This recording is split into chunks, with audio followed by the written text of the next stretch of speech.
অনেক দিন পর ক্যালিগ্রাফি করতে বসলাম একজন বিশেষ মানুষকে উপহার হিসেবে দেওয়ার জন্য।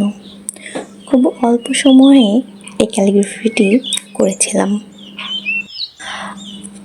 আমি সাধারণত ক্যালিগ্রাফির ফন্টগুলা 3টি পর্যায়ে করে থাকি।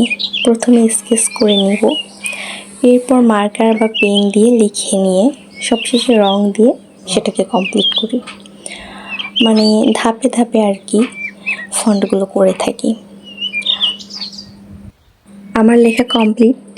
এখন আমি এটাতে রং অ্যাপ্লাই করব। ব্যাকগ্রাউন্ডটা আমি আগেই করে নিয়েছি। এখন শুধু লেখাগুলোতে রং করলাম। অল্প একটু চা খেয়ে নিয়েছি। এখন আমার কালার শেষ। এবার হেয়ার ড্রায়ার দিয়ে একটু শুকিয়ে নিচ্ছি। সবশেষে বার্নিশ করে নিব। বার্নিশটা করলে যেটা হয়, লেখাটা আরও গ্লসি হয়, চকচক হয়। এই জন্যই একটা ছড়ানো ব্রাশ নিয়ে এটাকে ব্রাশ করে দিব। যেহেতু আমার ইমার্জেন্সি শুকাতে হবে গিফটের জন্য, সো হেয়ার ড্রায়ার দিয়ে আমি আবার এটাকে একটু শুকিয়ে নিয়েছি।